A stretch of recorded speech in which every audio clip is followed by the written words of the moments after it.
Hello everybody, I hope you are having a fantastic day. It's time for a mailbag. I have most of these things out of the Amazon packaging and stuff because a lot of it's mixed with my work. So this first one I'll probably do a separate review video of, but this is a smart multimeter, the TM-510, and this thing was kind of interesting because a sponsor asked me if I would review it for him, and it was so cheap that I just decided it wasn't really worth the hassle of going through the sponsorship, so I just bought it.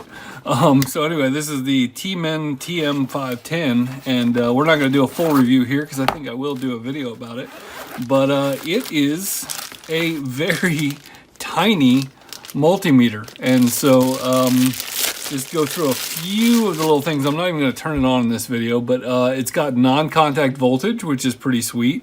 Oh, I should tell you, this thing was like under $10. So it has one of those auto ranging smart mode type things, has a flashlight, a couple of probes, which aren't very fancy, and even comes with Duracell batteries, which is kind of crazy. So this is the Tesmen or whatever, Tesmen maybe, 510, and look for a review coming soon if it's not already on the channel. And next up we've got this thing here, which is just says HD audio video, and it is the RCA 2 HDMI, and I've gotten a couple of these on the channel before but haven't always been happy with the results, and this looks a little bit better. Maybe I need to do a review on these types of units, but the idea with this is that you have, this one has two inputs of RCA and one output of HDMI, and has a little power switch here, uses micro USB. And what makes this one interesting is this switch right here, the 4:3 or 16:9 aspect ratio. And so when you are doing vintage stuff like Ataris or old computers, a lot of them were not designed to put out 16:9 aspect ratio. So what happens is when you use one of these HDMI converters, you wind up getting really stretched video. And so with this, if all goes well, I should be able to you know, keep my video in the proper aspect ratio. So this thing was, I think, about 30 bucks, so not the cheapest of these, maybe in the 20s. But it comes with an HDMI cable, real gold plating, I'm sure. A little power brick here. We've got, I'm guessing 500, 1.0 amps, and we've got a micro SD cable. So we're gonna play around with that separately, but this thing was, at least I think has some potential. I'll kind of put some findings up on the screen now and let you know what I wound up thinking of it. All right, next up we have, let's see here, this is an RS422 cable. Now, you may be familiar with RS232, and you may even be familiar with RS485, which is used in things like DMX and long distance communication, but this is RS422 and 485. So this is kind of a weird little adapter thing that is for a computer called the Nabu. And I don't know if you've ever heard the Nabu, but it was a computer that was originally rented to Canadians. It's a very Canadian thing to do.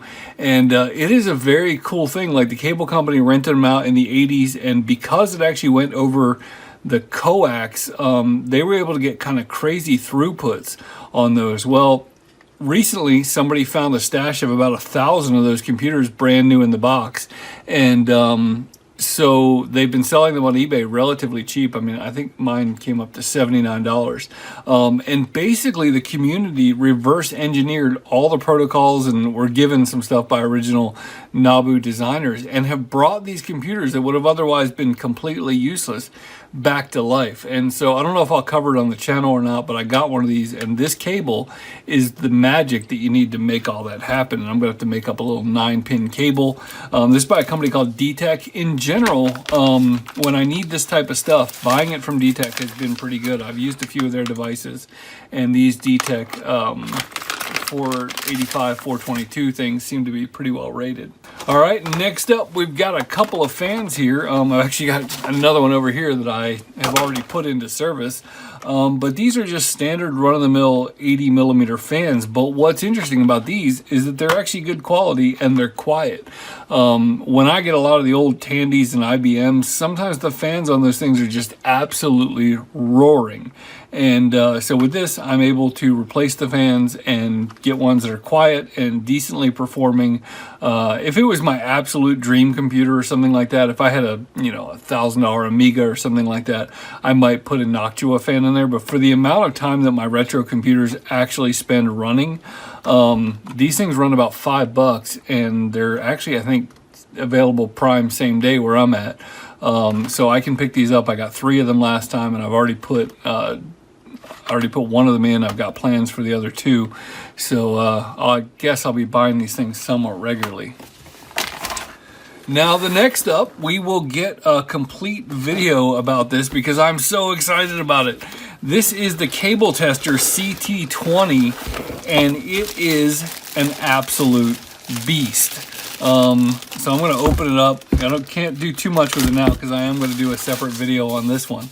But this is the CT20, and this is a massive cable tester to test nearly everything. Now, I do have, let me grab. So at all times, this Behringer unit is up here on my desk, and this thing has been around the world with me, but this does so much more. This thing does USB, does S-video, does HDMI, I mean, just all kinds of stuff. You've got your SpeakCon, you've got your PowerCon, you've got your XLR, you've got your DMX, which is the same as XLR, just kidding. Banana plugs and all kinds of other stuff in this one device, and it's not even very expensive, all things considered. So I am very, very, very, very excited about this. About the only thing I'm not seeing on here is USB-C, and I mean, I can live without that. I've got other USB-C checkers. But even network, man, it's fantastic. So I'm very, very excited to play around with this if you haven't been able to tell by my voice.